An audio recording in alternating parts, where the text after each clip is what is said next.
Já aconteceu com vocês de acordar num dia comum, sair de casa com o sol rachando, e de repente, no meio da tarde, uma chuva digna de filme apocalíptico invadindo sua cidade, com ventos arrastando telhado, granizo batendo como se fossem pedrinhas de gelo no freezer e ruas virando rios em questão de minutos? Pois em 2025, esse cenário tem se tornado cada vez mais comum em várias regiões do Brasil. A pergunta que não quer calar é: o que está acontecendo com o nosso clima? Será que a natureza surtou de vez?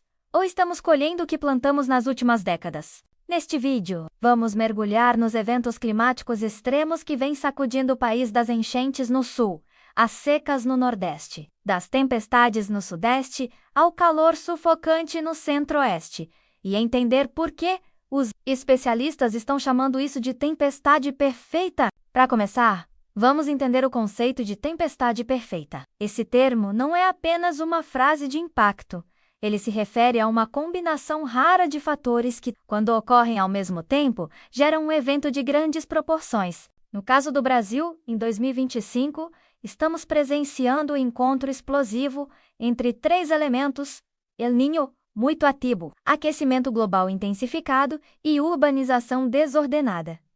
Separados, esses fatores já causam transtornos. Juntos, viram uma bomba relógio climática. O El Niño, por exemplo, aquece as águas do Pacífico e bagunça os padrões de chuva em todo o hemisfério sul. O Sudeste chora debaixo de água, enquanto o Norte e o Nordeste enfrentam estiagens pesadas. É como se o país inteiro estivesse num reality show da meteorologia, mas sem prêmio final, só consequências. Mas calma aí, não é só o El Niño o vilão da vez. O aquecimento global está potencializando tudo. Segundo dados recentes do INMET e do IPCC, o Brasil registrou, só nos primeiros 6 meses de 2025, temperaturas médias até 2,5 graus Celsius acima da média histórica em várias regiões. Isso não é só calorzinho a mais, é o suficiente para interferir em ciclos agrícolas, na saúde pública e até no vestibular, já que o calor intenso afeta a concentração dos estudantes, aumenta casos de desidratação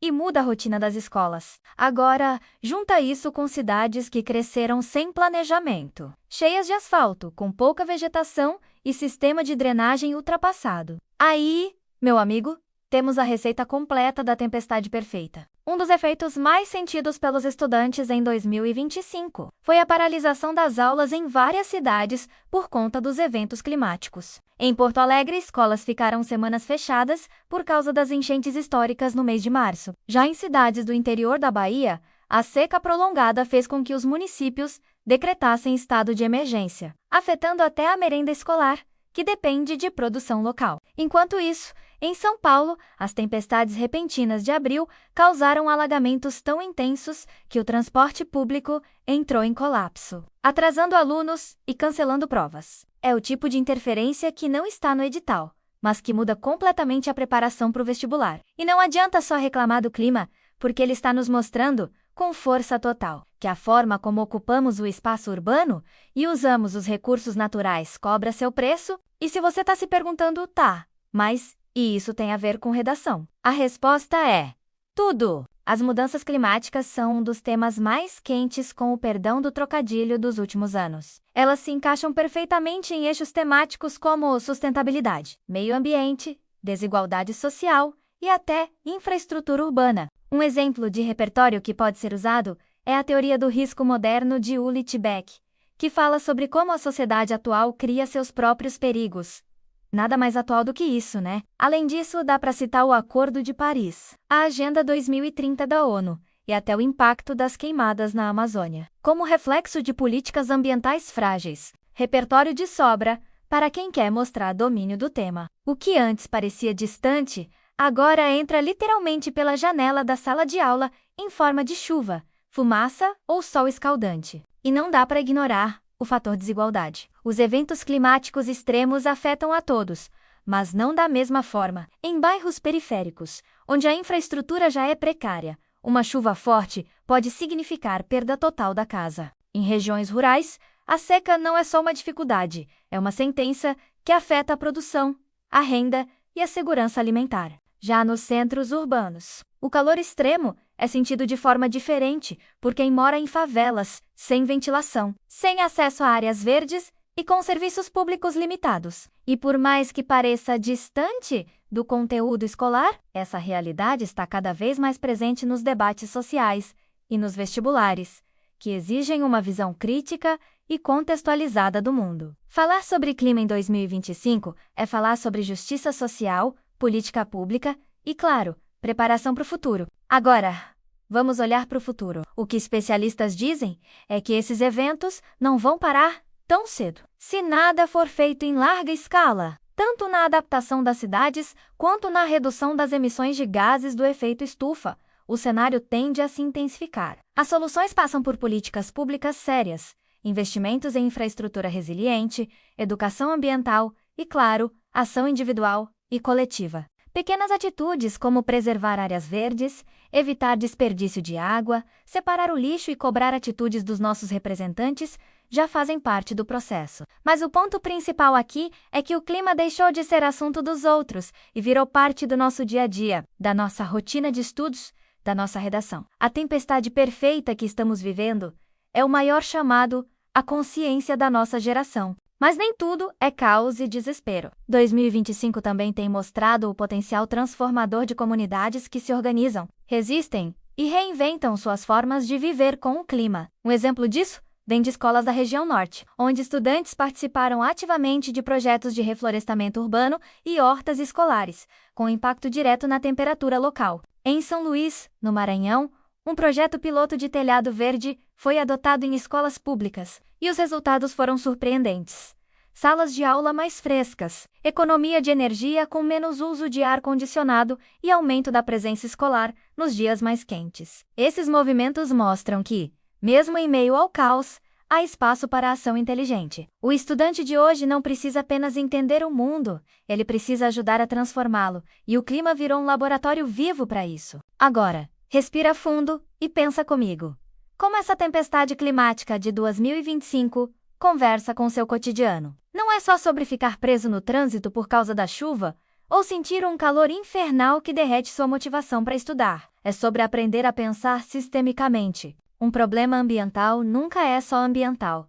Ele é político, social, econômico e cultural. E é esse raciocínio que os vestibulares mais cobram. Quando uma prova do Enem pede para refletir sobre sustentabilidade ou crise hídrica, ela quer saber se você consegue enxergar as conexões. Por exemplo, enchentes que desabrigam milhares afetam a educação, a saúde e a segurança. Seca prolongada compromete a agricultura familiar, que influencia o preço dos alimentos e o funcionamento da merenda escolar. Clima, em 2025, virou eixo de tudo, inclusive da sua nota. Outro ponto importante é que a crise climática tem um ritmo próprio.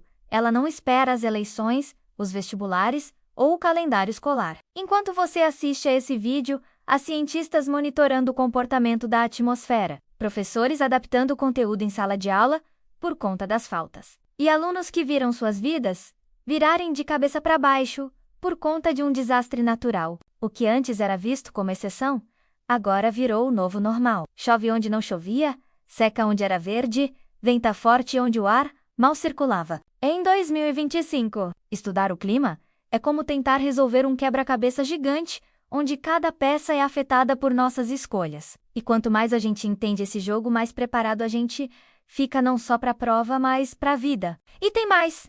O que está acontecendo no Brasil não é um fenômeno isolado. Em 2025, o mundo inteiro está lidando com eventos climáticos extremos. Na Europa, uma onda de calor deixou cidades históricas com sensação térmica acima de 50 graus. Nos Estados Unidos da América, furacões fora de época causaram prejuízos bilionários. No Sudeste Asiático, inundações forçaram milhões a abandonar suas casas. E tudo isso está conectado. O planeta funciona como um grande organismo. Se uma parte adoece, todas sentem. E é exatamente por isso que o Brasil, mesmo tendo uma das maiores reservas de biodiversidade do mundo, não está imune aos efeitos globais. O desmatamento da Amazônia, por exemplo, afeta o regime de chuvas em toda a América do Sul. As queimadas interferem na qualidade do ar, até em regiões urbanas distantes. Estamos todos no mesmo barco que, diga-se de passagem, está enfrentando uma baita tempestade. E aqui entra um dos temas mais cobrados quando o assunto é clima: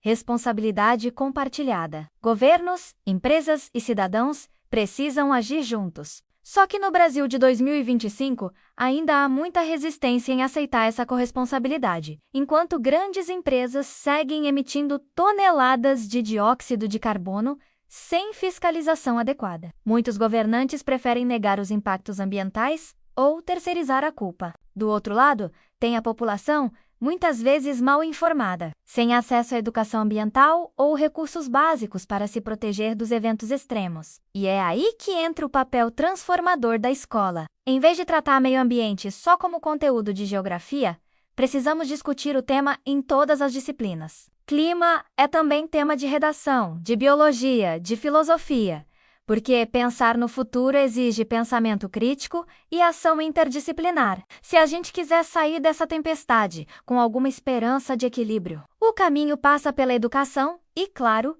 pela juventude. O estudante de 2025 não pode ser passivo diante do caos. Ele tem que ser protagonista, seja escrevendo uma redação potente, cobrando políticas públicas, participando de projetos escolares ou se informando com responsabilidade.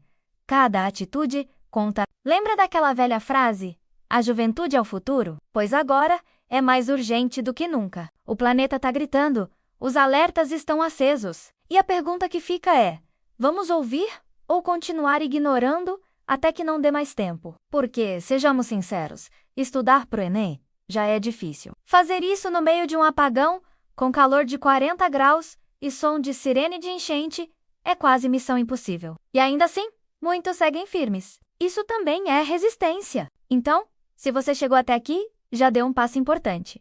Você se informou. E informação é o primeiro passo para a transformação. O clima no Brasil em 2025 está nos testando em todas as frentes: emocional, estrutural, educacional e até existencial. Mas também está nos dando a chance de repensar tudo: como vivemos, como estudamos, como nos preparamos para o futuro. A tempestade perfeita é real, é intensa, mas ela também pode ser o ponto de virada. Cabe a nós decidirmos se vamos apenas sobreviver a ela ou se vamos usar esse momento para construir algo melhor, mais justo e mais sustentável. Porque o futuro do clima não está só nos relatórios do IPCC ou nas decisões das COPs. Ele começa na sua atitude hoje, na sua redação, no seu jeito de enxergar o mundo. E, claro, na sua escolha de não ser mais um espectador. Afinal, o vestibular passa, mas o planeta, gente, só tem um. Não esqueçam de nos seguir, curtir e compartilhar nossos conteúdos com os amigos. Até mais, pessoal!